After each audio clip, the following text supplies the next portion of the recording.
कुछ देर बाद अरमान की गाड़ी स्कूल के बाहर आकर रुकी। अरमान तेज कदमों से गाड़ी से बाहर निकला। उसने दूसरे साइड का दरवाजा खोला और सुकून को झटके से खींचकर बाहर निकाला। हमेशा की तरह अरमान का बिहेवियर आज सॉफ्ट नहीं था। अरमान का रूखा बिहेवियर देखकर सुकून की आंखों में फिर से आंसू आ गए। उसने सिसकते हुए कहा, मिस्टर हैंडसम, क्या आप अभी भी हमसे गुस्सा है? अरमान ने उसकी बातों का कोई जवाब नहीं दिया और सुकून की तरफ देखकर सार्कास्टिक तरीके से कहा, क्या आपको फर्क पड़ता है मेरे गुस्सा होने या फिर ना होने से? अगर पड़ता तो आप मेरी बात जरूर मानती। अरमान की बात सुनकर सुकून ने रोते हुए कहा, मिस्टर हैंडसम, हम आपकी सभी बात मानते हैं। हम सच में उससे बात करने नहीं गए थे, वह खुद आया था हमसे नोट्स मांगने। सुकून की बात सुनकर अरमान ने कहा, तो गलती तो उसकी है ना? तो अब अगर आप चाहती हो कि मेरा गुस्सा खत्म हो जाए तो आपको अपने इन हाथों से उसे सजा देनी होगी। सजा का नाम सुनकर सुकून के रोंगटे खड़े हो गए, क्योंकि वह अच्छे से जानती थी कि अरमान की सजा किसी मामूली सजा की तरह नहीं होती। पर सुकून अरमान की बात मानने के अलावा कुछ भी नहीं कर सकती थी, इसलिए उसने अपना सर बस धीरे से हिलाया। उसकी हाँ सुनकर अरमान ने सुकून से अपना सर सहलाया और कहा, अब आप मेरे साथ चलो। इतना कहकर अरमान सुकून का हाथ पकड़कर अंदर ले जाने लगा। हमेशा की तरह आज भी स्कूल और कॉलेज के सभी लड़के लड़कियां उन दोनों को देखकर जल भून रहे थे। आखिर इतना परफेक्ट कपल दुनिया में हो कैसे सकता है? सुकून भले ही अभी 14 साल की थी, पर वह अरमान के लिए परफेक्ट अभी से ही लगती थी। सुकून की हाइट ज्यादा कम नहीं थी, पर अरमान की हाइट ज्यादा थी, इस वजह से वह अरमान के कंधों तक ही आती थी। फिर भी उन दोनों को देखकर कोई भी खुद को ये कहने से नहीं रोक पाता था कि ये दोनों परफेक्ट कपल है। वही सुकून का चेहरा आज रोने की वजह से ज्यादा ही रेड दिख रहा था, जिससे वह और भी ज्यादा क्यूट और प्यारी लग रही थी। वही कैंपस के एक कोने में केविन अपने दोनों दोस्तों के साथ कुछ बातें कर रहा था। जैसे ही उसकी नज़र सुकून पर गई, उसकी दिल की धड़कनें फिर से अपनी रफ्तार पकड़ने लगी। तभी वहां पर एक लड़की आई। अचानक से उसने केविन के गालों पर किस कर दिया। केविन, जो सुकून को देखकर खुद के इमोशन को कंट्रोल करने की कोशिश कर रहा था, जैसे ही उस लड़की की छुअन खुद पर महसूस की, उसने झटके से उस लड़की को साइड में धकेल दिया। वह लड़की लड़खड़ाते हुए जमीन पर गिर गई। उसने काफी शॉर्ट ड्रेस पहनी हुई थी, जिस वजह से गिरते ही उसकी आधी से ज्यादा बॉडी रिवील होने लगी। उस लड़की को काफी शर्म भी आ रही थी। केविन ने गुस्से से उस लड़की से कहा, मैंने कहा था ना हमारा ब्रेकअप हो गया है, फिर तुम्हारी हिम्मत कैसे हुई मुझे छूने की?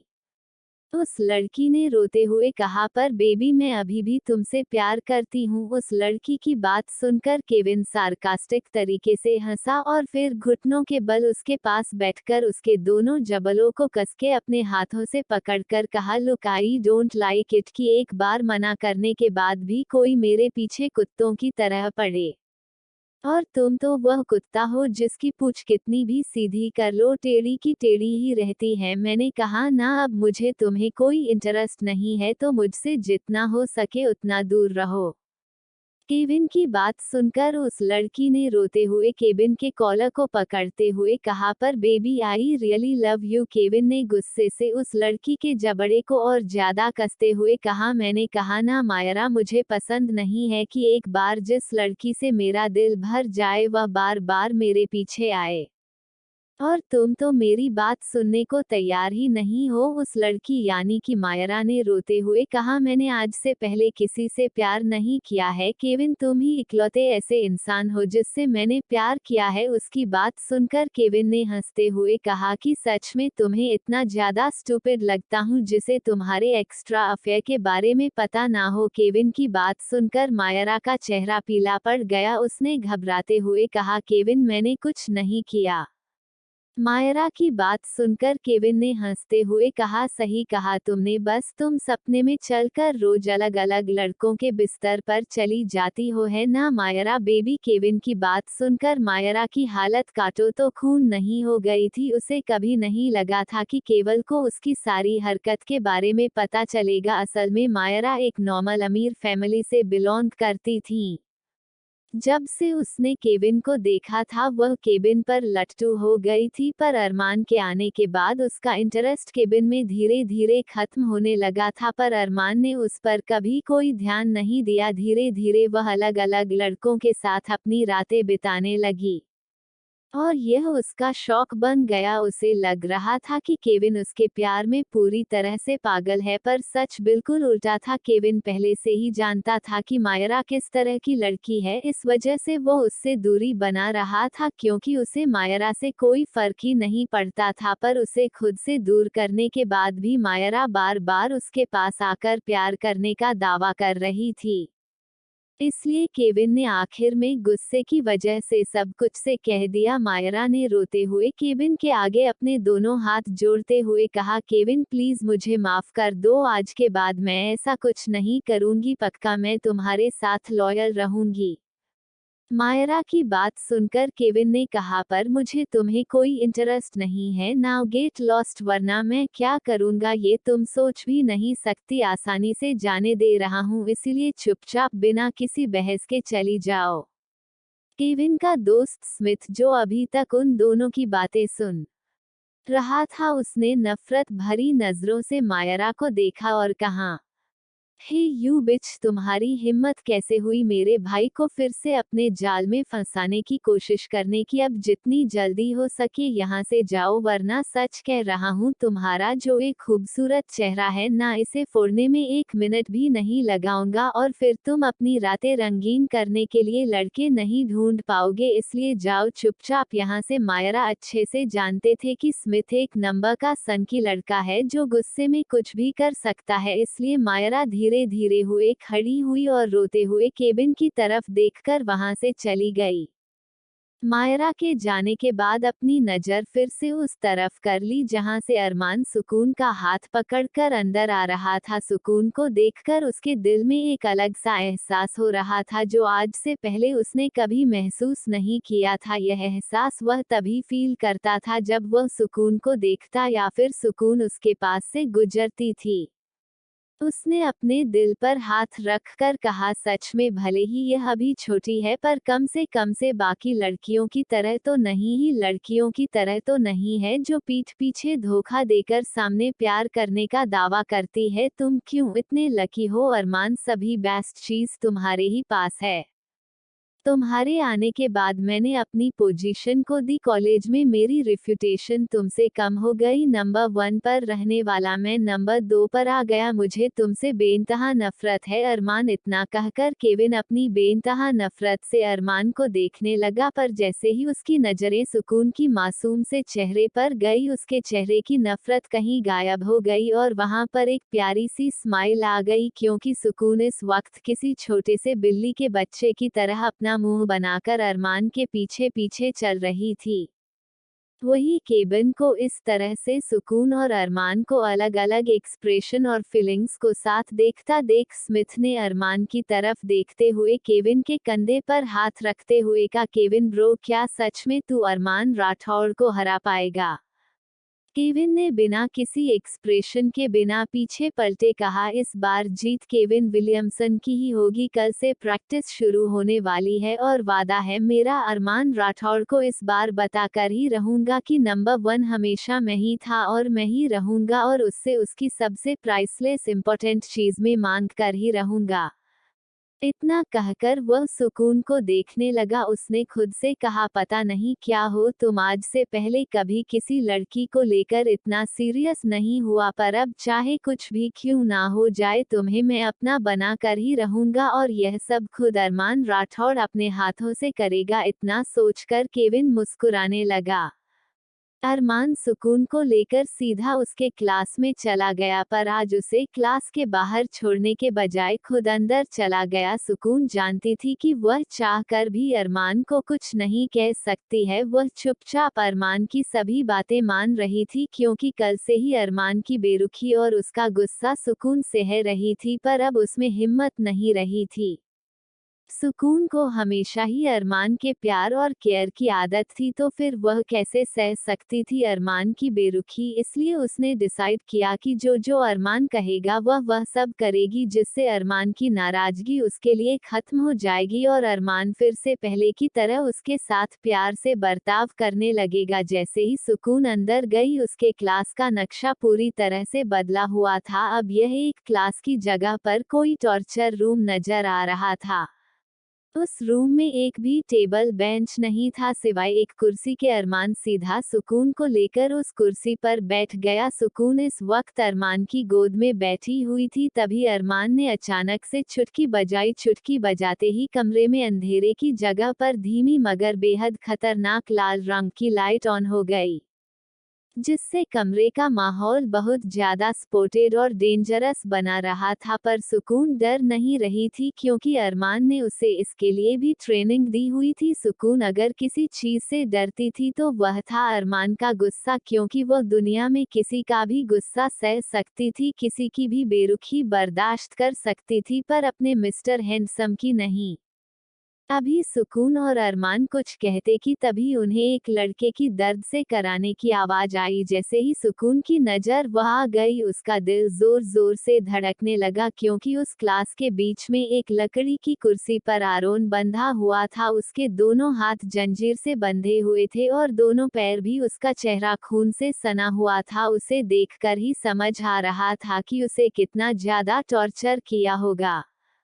सुकून कुछ कहती इससे पहले अरमान ने सुकून की तरफ देखकर डेंजरस तरह से गर्दन घुमा कर कहा, तो एंजल, अब आपकी पनिशमेंट शुरू होती है, जल्दी जाओ और उसके उस हाथ में नाइफ घुसा दो जिस हाथ से उसने आपको हाथ लगाया था। अरमान की बात सुनकर सुकून के रोंगटे खड़े हो गए, क्योंकि वह जानती थी कि आरोन की कोई गलती नहीं है। सुकून में अरमान की तरफ देखकर अपनी लड़खड़ाते जबान में कहा, मिस्टर हैंडसम, उसकी कोई गलती नहीं है, प्लीज आप उसे माफ कर दो। सुकून की बात सुनकर कमरे का माहौल और भी ज्यादा सर्द हो गया, क्योंकि अरमान के एक्सप्रेशन हद से ज्यादा चेंज हो चुके थे। अभी जिस चेहरे पर सार्कास्टिक स्माइल नजर आ रही थी, अब वहां पर एक गुस्से से लाल चेहरा और खतरनाक लाल आंखें की नजर आ रही थी। उसे देखकर ऐसा लग रहा था कि वह अभी के अभी किसी की भी जान ले सकता है।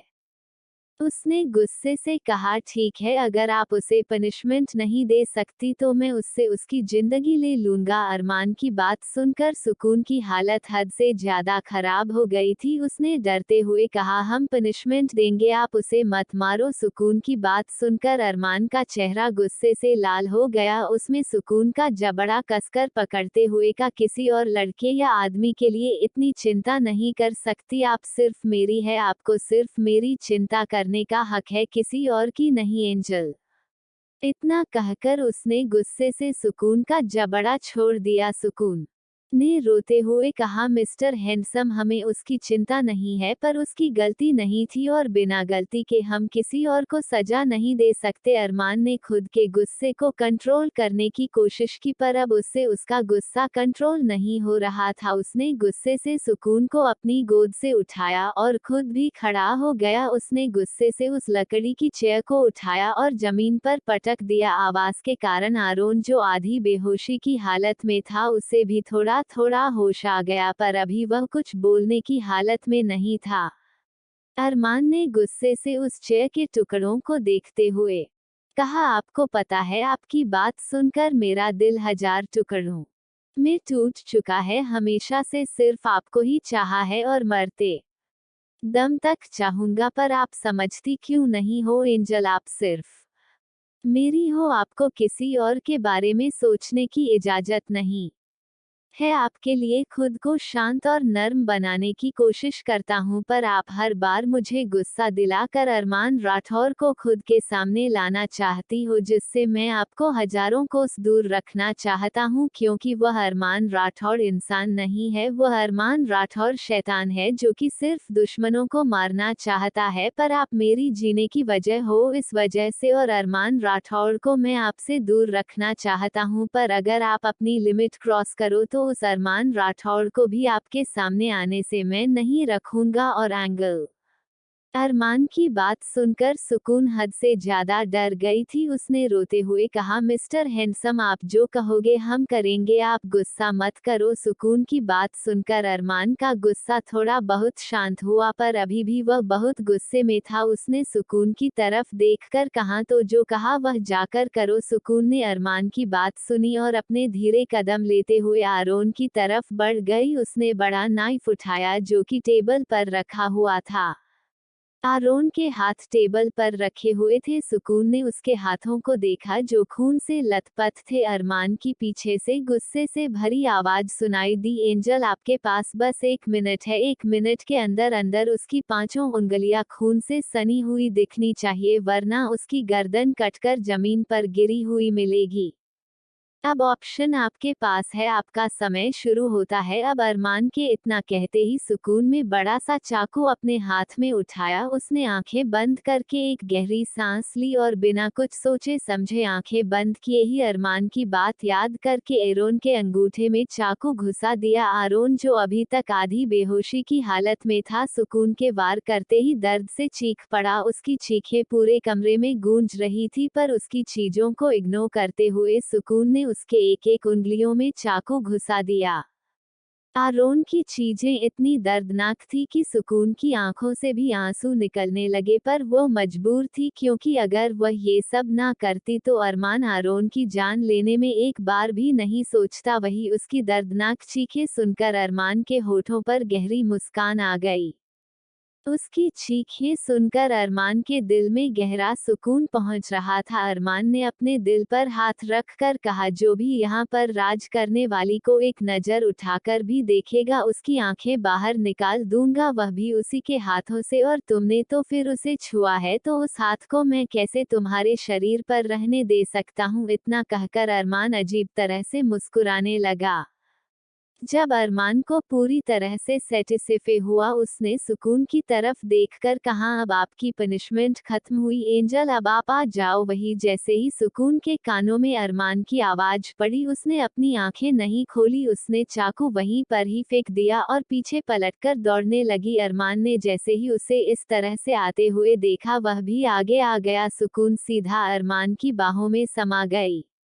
अरमान ने उसे अपनी गोद में उठा लिया। अरमान के गोद में जाते ही सुकून जोर जोर से रोने लगी। उसने रोते हुए कहा, इस तरह की गलती नहीं थी, उसकी गलती नहीं थी। वही अरमान जो अब तक अपनी एंजल के रोने की वजह से उसे शांत कराने की कोशिश कर रहा था। जैसे ही उसने सुकून को किसी और की फिक्र करता देखा, उसकी आंखें फिर से डार्क हो गई। उसने सुकून के सर सहलाते हुए खतरनाक आवाज में कहा, क्या आप चाहती हो कि मैं उसे जान से मार दूं? वही अरमान की इतनी खतरनाक आवाज सुनकर सुकून का रोना बंद हो गया। उसने हैरानी से अरमान को देखा। अरमान ने सुकून की आंखों में आंखें डालकर कहा, मेरे अलावा किसी और की फिक्र करने की इजाजत आपको नहीं है। क्या जवाब देगी सुकून अरमान के सवाल का? मेरी नई कहानी पढ़कर जरूर देखिएगा। अरमान की धमकी सुनकर सुकून डर के मारे कांपने लगी। उसने अपनी लड़खड़ाते जबान में कहा, मिस्टर हैंडसम, हम उसकी फिक्र नहीं करेंगे, पर आप उसे कुछ मत करना। वही सुकून की बात सुनकर अरमान की आंखें गुस्से से लाल हो गई। उसने गुस्से से चिल्लाकर कहा, तो अभी तुम उसकी फिक्र नहीं कर रही हो एंजल? वही अरमान की गुस्से से भरी आवाज सुनकर सुकून अपनी जगह पर ही और ज्यादा कांपने लगी। उसकी आंखों से लगातार आंसू गिर रहे थे। आखिर में अरमान ने खुद को शांत किया और कहा, ठीक है, अब रोना बंद करो, मैं उसे कुछ नहीं करूंगा। अरमान की बात सुनकर सुकून का रोना सच में कम हो गया, क्योंकि उसे लग रहा था कि अगर उसने अरमान की बात नहीं सुनी तो अरमान सच में कहीं आरोन को जान से ना मार दे। सुकून का रोना कम होते ही अरमान ने सुकून को गोद में उठाया और बिना कुछ कहे और बिना पीछे पलटे सीधा क्लास से बाहर निकल गया। अरमान के बाहर निकलते ही उसके कुछ बॉडीगार्ड्स अंदर आ गए। उन्होंने एरोन को कुर्सी से खोला और हॉस्पिटल की तरफ से लेकर चले गए, क्योंकि अरमान वैसे भी आरोन को नहीं मारने वाला था, क्योंकि अभी एरोन की उम्र ज्यादा नहीं थी और अरमान अपनी एंजल की बात भी नहीं डालना चाहता था। सुकून का रोना कम होते ही अरमान ने सुकून को गोद में उठाया और बिना कुछ कहे और बिना पीछे पलटे सीधा क्लास से बाहर निकल गया। अरमान के बाहर निकलते ही उसके कुछ बॉडीगार्ड्स अंदर आ गए। उन्होंने एरोन को कुर्सी से खोला और हॉस्पिटल की तरफ से लेकर चले गए, क्योंकि अरमान वैसे भी आरोन को नहीं मारने वाला था, क्योंकि अभी एरोन की उम्र ज्यादा नहीं थी और अरमान अपनी एंजल की बात भी नहीं डालना चाहता था।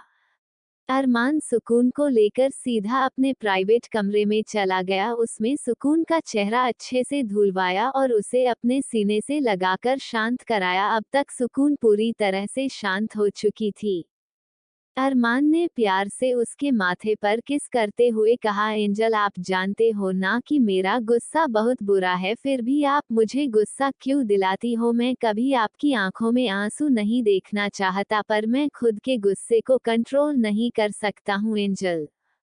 जिस वजह से मैं हमेशा आपको ये बात समझाता हूँ कि कभी मुझे गुस्सा होने का मौका मत दिया करो। वही सुकून चुपचाप अरमान की बात सुन रही थी। उसने अरमान की तरफ देखकर अपनी मासूम आंखों से कहा, मिस्टर हैंडसम, हम आज से आपकी सभी बातें मानेंगे, पर आप इस तरह से गुस्सा मत करो, हमें डर लगता है। सुकून की बात सुनकर अरमान ने प्यार से उसके सर को सहलाते हुए कहा, ठीक है, अभी आप घर जाना चाहती हो या अपने क्लास में। सुकून ने टाइम देखा, अभी शायद उसका सिर्फ एक ही पीरियड खत्म हुआ होगा, इसलिए उसने कहा, हम क्लास में जाना चाहते हैं। अरमान ने प्यार से उसके गालों को सहलाया और कहा, ठीक है। इतना कहकर अरमान सुकून को लेकर उसके क्लास में छोड़कर आ गया। टीचर ने भी अरमान और सुकून से कुछ नहीं कहा। सुकून जाकर दिव्या और आरजू के साथ बेंच पर बैठ गई। सुकून की बात सुनकर अरमान ने प्यार से उसके सर को सहलाते हुए कहा, ठीक है, अभी आप घर जाना चाहती हो या अपने क्लास में। सुकून ने टाइम देखा, अभी शायद उसका सिर्फ एक ही पीरियड खत्म हुआ होगा, इसलिए उसने कहा, हम क्लास में जाना चाहते हैं। अरमान ने प्यार से उसके गालों को सहलाया और कहा, ठीक है। इतना कहकर अरमान सुकून को लेकर उसके क्लास में छोड़कर आ गया। टीचर ने भी अरमान और सुकून से कुछ नहीं कहा। सुकून जाकर दिव्या और आरजू के साथ बेंच पर बैठ गई। क्लास की सभी लड़कियां आज उदास लग रही थी, क्योंकि आरोन उन सब का क्रश था और वह आज नहीं आया था। उनमें से किसी को भी कुछ नहीं समझ आ रहा था कि आज वह क्लास क्यों नहीं आया, क्योंकि आरोन बहुत ही ज्यादा इंटेलिजेंट बच्चा था, जो शायद ही कभी कभी ही स्कूल नहीं आता था और वह हर किसी से अच्छे से बात करता था। इस वजह से भी सभी लड़कियां उसे पसंद करती थी। एक लड़की जिसका नाम जेनी था, उसने दूसरी लड़की लिसा से कहा है, लिसा यार लिसा, यह आरोन क्यों नहीं आया, मेरा तो दिल ही नहीं लग रहा। उन दोनों का बेंच सुकून के बेंच के नजदीक ही था। वहीं आरोन का नाम सुनकर सुकून के हाथ फिर से कांपने लगे। उसने अपने उस हाथ की तरफ देखा जिससे उसने आरोन की उंगलियों पर चाकू से वार किया था। उसने मन ही मन खुद से कहा, सॉरी आरोन, अगर हमने वह सब नहीं किया होता तो मिस्टर हैंडसम तुम्हें जान से मार देते, हमें माफ कर देना। इतना कहकर उसने कसके अपनी आंखें बंद कर ली, क्योंकि आरोन उसका भी बहुत अच्छा दोस्त था। उसे अरमान पर गुस्सा भी आया था, पर वह चाहकर भी अरमान से ज्यादा देर तक नाराज नहीं रह सकती थी। आखिर वह दुनिया में सबसे ज्यादा प्यार अरमान से जो करती थी। इसी तरह उनका क्लास खत्म हो रहा था। सुकून को छोड़ने के बाद अरमान सीधा अपनी क्लास में चला गया। उसे अरमान पर गुस्सा भी आया था, पर वह चाहकर भी अरमान से ज्यादा देर तक नाराज नहीं रह सकती थी। आखिर वह दुनिया में सबसे ज्यादा प्यार अरमान से जो करती थी। इसी तरह उनका क्लास खत्म हो रहा था। सुकून को छोड़ने के बाद अरमान सीधा अपनी क्लास में चला गया। अरमान के क्लास में आते ही टीचर पढ़ा रहे थे, वह चुप हो गए। उन्होंने अरमान से कुछ भी नहीं कहा। अरमान सीधा जाकर अपने बेंच पर बैठ गया। अरमान के बैठते ही कार्तिक ने उसके कंधे पर हाथ रखते हुए कहा, तूने क्या किया उसके साथ। अरमान ने कार्तिक की तरफ देखकर घूरते हुए कहा, उससे तुम्हें क्या मतलब। अरमान की बात सुनकर कार्तिक ने कुछ नहीं कहा क्योंकि वह जानता था कि चाहे वह कितनी ही बार क्यों ना पूछ ले, अगर अरमान उसे नहीं बताना चाहता तो वह चाह कर भी अरमान से कुछ भी पता नहीं कर सकता था। इसलिए कार्तिक ने चुप रहना ही बेहतर समझा। वही उनसे साइड में बैठा केविन एक तक अरमान को घूर रहा था।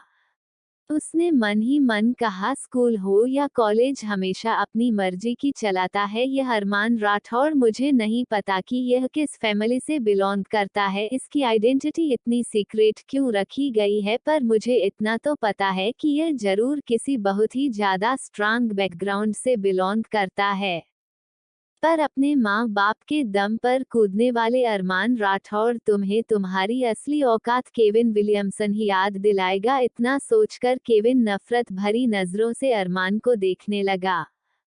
पर अपने माँ बाप के दम पर कूदने वाले अरमान राठौड़ तुम्हें तुम्हारी असली औकात केविन विलियमसन ही याद दिलाएगा। इतना सोचकर केविन नफरत भरी नजरों से अरमान को देखने लगा।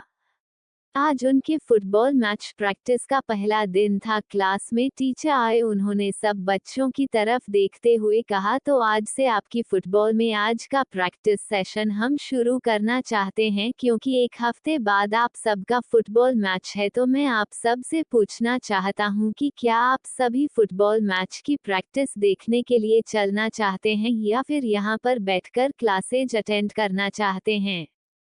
प्रोफेसर की बात सुनकर सभी बच्चे एक साथ चिल्लाने लगे, हमें मैच देखनी है। और लड़कियां तो पागल ही हो गई, आखिर वह अपने क्लास के सबसे हॉट बंदों को फुटबॉल खेलते हुए कैसे देखना नहीं चाहेंगे।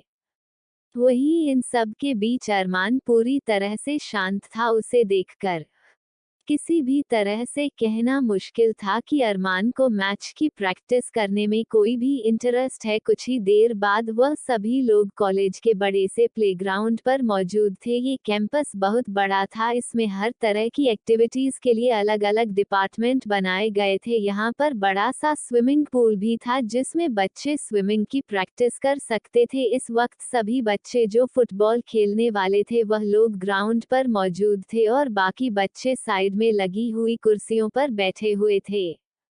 वही इन सब के बीच अरमान पूरी तरह से शांत था। उसे देखकर किसी भी तरह से कहना मुश्किल था कि अरमान को मैच की प्रैक्टिस करने में कोई भी इंटरेस्ट है। कुछ ही देर बाद वह सभी लोग कॉलेज के बड़े से प्लेग्राउंड पर मौजूद थे। ये कैंपस बहुत बड़ा था, इसमें हर तरह की एक्टिविटीज के लिए अलग अलग डिपार्टमेंट बनाए गए थे। यहाँ पर बड़ा सा स्विमिंग पूल भी था जिसमें बच्चे स्विमिंग की प्रैक्टिस कर सकते थे। इस वक्त सभी बच्चे जो फुटबॉल खेलने वाले थे वह लोग ग्राउंड पर मौजूद थे और बाकी बच्चे साइड में लगी हुई कुर्सियों पर बैठे हुए थे।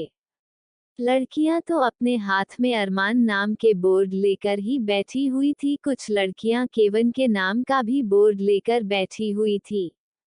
इस वक्त दोनों टीमें एक दूसरे के आमने सामने खड़ी हुई थी। एक टीम में अरमान, कार्तिक, आहिल, उनके क्लासमेट राहुल, अनीश, आकाश, एकांश, अर्नव, ईशान, रचित, आयांश थे। टीम का कैप्टन अरमान था। दूसरी टीम में केविन, उसका, स्मिथ, जाट, त्रिशा, समर्थ, आकाश, ईशांत, कृष, प्रिंस, चेतन, चेरी, वैभव और इवान थे। दोनों टीम के सभी लड़के फुटबॉल खेलने में माहिर थे। सभी लड़कियां उन सभी लड़कों की टीम को देखकर तो पागल ही हो चुकी थी। आखिर इतने हॉट बंदे को फुटबॉल खेलते हुए देखना किस लड़की को पसंद न होगा। इस वक्त अरमान की टीम ने ब्लैक और रेड कलर की जर्सी पहनी हुई थी जिन पर उनका नाम लिखा हुआ था और केविन की टीम ने ग्रीन और ब्लैक कलर की जर्सी पहनी हुई थी जिन पर उनका नाम था। दोनों टीम के सभी लड़के अपनी फुटबॉल की ड्रेस और जूतों में तैयार खड़े ग्राउंड में एक दूसरे की आंखों में घूर रहे थे। प्रोफेसर के कहने पर सभी एक दूसरे की तरफ हाथ मिलाने के लिए आगे बढ़े। केविन आकर सीधा अरमान के सामने खड़ा हो गया। उसने अरमान की आंखों में आंखें डालकर कहा, अरमान राठौड़, बहुत घमंड है ना तुझे खुद पर? तेरा घमंड में ही तोड़कर रहूंगा, चाहे कुछ भी क्यों ना हो जाए।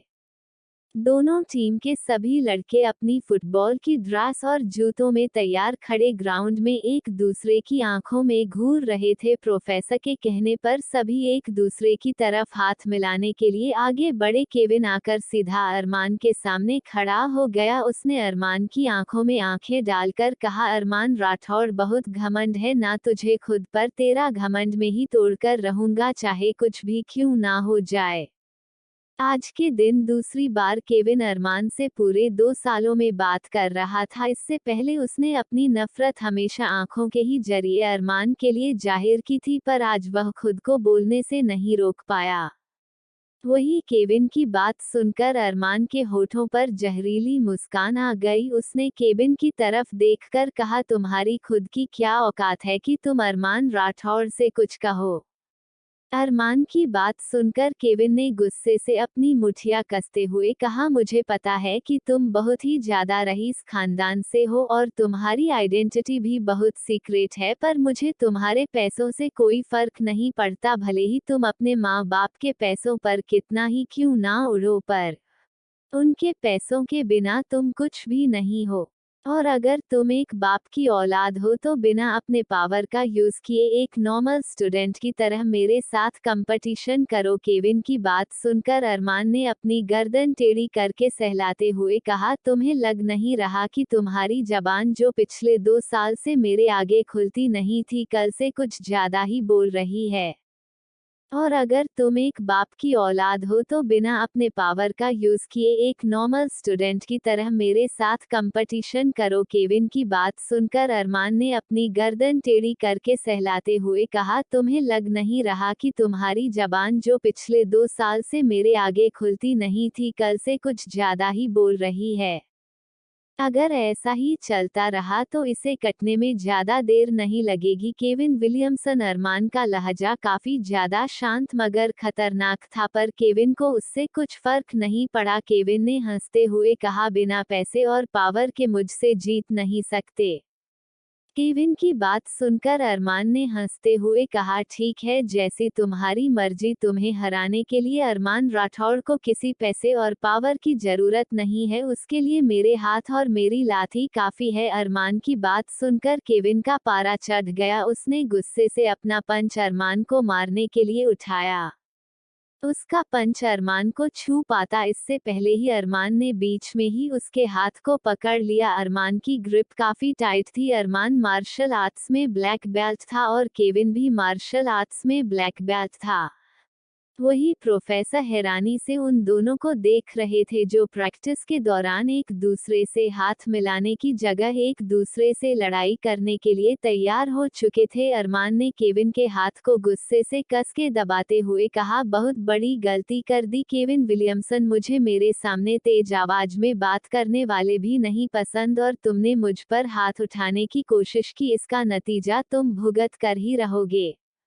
वही प्रोफेसर हैरानी से उन दोनों को देख रहे थे, जो प्रैक्टिस के दौरान एक दूसरे से हाथ मिलाने की जगह एक दूसरे से लड़ाई करने के लिए तैयार हो चुके थे। अरमान ने केविन के हाथ को गुस्से से कस के दबाते हुए कहा, बहुत बड़ी गलती कर दी केविन विलियमसन। मुझे मेरे सामने तेज आवाज में बात करने वाले भी नहीं पसंद और तुमने मुझ पर हाथ उठाने की कोशिश की, इसका नतीजा तुम भुगत कर ही रहोगे।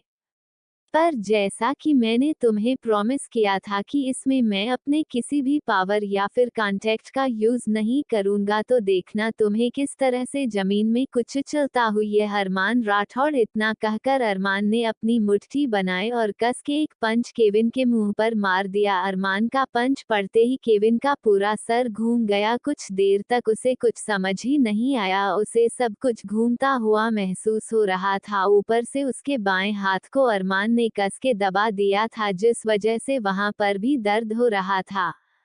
वही सभी लड़कियां जो अपने हैंडसम हंक्स का मैच देखने के लिए एक्साइटेड थी, जैसे ही उन सभी ने देखा कि उनके मोस्ट हैंडसम लड़के एक दूसरे के साथ लड़ाई करने को तैयार है, वैसे ही सब घबरा गई। आखिर वह कैसे अपने हैंडसम हंक को एक दूसरे के साथ लड़ते हुए देख सकती थी।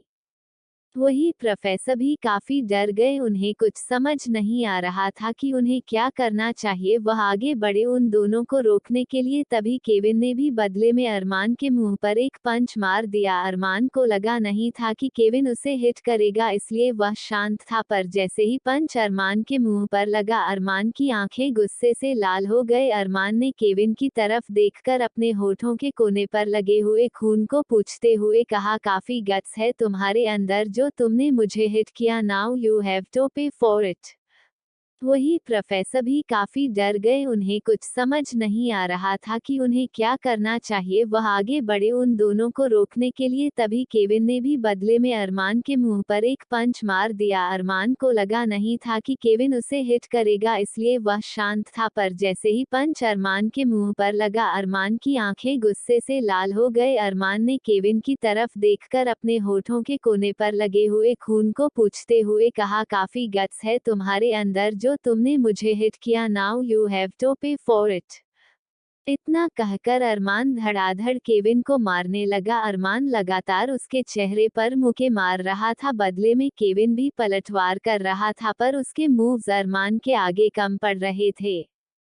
उन दोनों में टक्कर की लड़ाई हो रही थी, क्योंकि दोनों ही मार्शल आर्ट्स में ब्लैक बेल्ट थे, पर अरमान की स्ट्रेंथ केविन से कई गुना ज्यादा थी। पर फिर भी अरमान अपनी पूरी स्ट्रेंथ का इस्तेमाल नहीं कर रहा था, क्योंकि अगर वह ऐसा करता तो केविन का बच पाना नामुमकिन था। आखिर अरमान द डेविल किंग था, जिसकी ट्रेनिंग इतनी ज्यादा खतरनाक तरीके से की गई थी कि वह आसानी से केविन जैसे 10 लोगों को एक साथ निपटा सकता था। पर वो कॉलेज में ये सब नहीं दिखा सकता था। उन दोनों की लड़ाई देखकर लड़कियां अपने मुंह पर हाथ रखे हुए थे, वही बेचारे प्रोफेसर के माथे से पसीना टपक रहा था, क्योंकि वह ये बात अच्छे से जानते थे कि केविन किसी नॉर्मल फैमिली से बिलोंग नहीं करता। केविन की फैमिली पूरे लंदन में सबसे ज्यादा अमीर थी। और वही अरमान की बात की जाए तो अरमान पूरे वर्ल्ड में नंबर 1 था। बेचारे प्रोफेसर को कुछ समझ नहीं आ रहा था कि इन दोनों को कैसे रोके। उन्हें लग रहा था कि अगर उन्होंने कुछ नहीं किया तो शायद ये दोनों एक दूसरे की जान ही ना ले ले। और वही अरमान की बात की जाए तो अरमान पूरे वर्ल्ड में नंबर 1 था। बेचारे प्रोफेसर को कुछ समझ नहीं आ रहा था कि इन दोनों को कैसे रोके। उन्हें लग रहा था कि अगर उन्होंने कुछ नहीं किया तो शायद ये दोनों एक दूसरे की जान ही ना ले ले। वही तभी बाकी क्लास के बच्चे भी फुटबॉल में आज की प्रैक्टिस देखने के लिए अपने क्लास से ग्राउंड में आ गए थे। उन्हीं के बीच 9th क्लास के टीचर भी सुकून की पूरी क्लास को साथ में लेकर आ गए थे।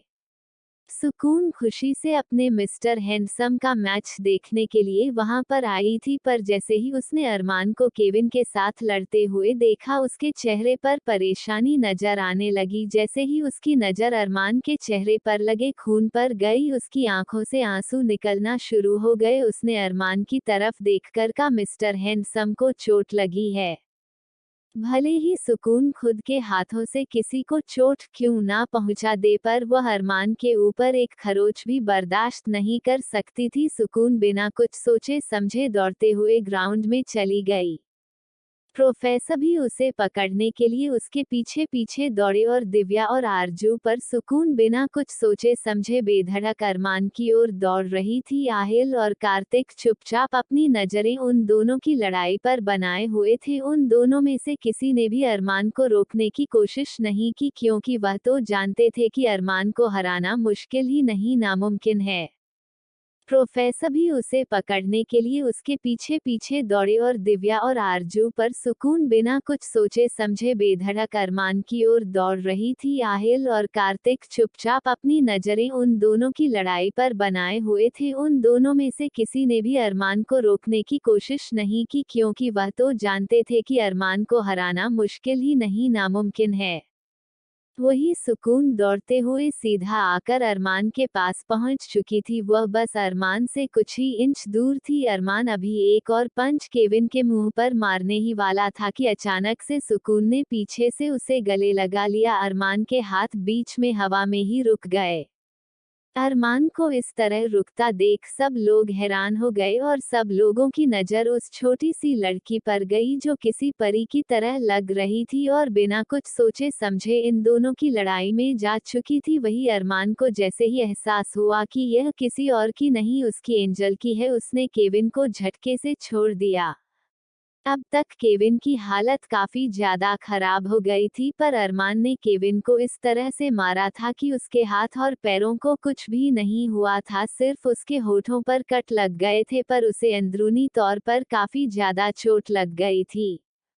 अरमान के छोड़ते ही केबिन लड़खड़ा गया, पर उसने खुद को संभाल लिया कि इनकी हालत कुछ ज्यादा खराब तो नहीं थी, पर उसे ड्रेसिंग करवाने की जरूरत थी। केविन की नजर अरमान पर गई जो पीछे पलटकर सुकून को गले लगाकर खड़ा हुआ था। सब लोग ग्राउंड में यह नजारा देख रहे थे जहां पर अरमान सुकून को कस के गले लगाकर शांति से खड़ा हुआ था।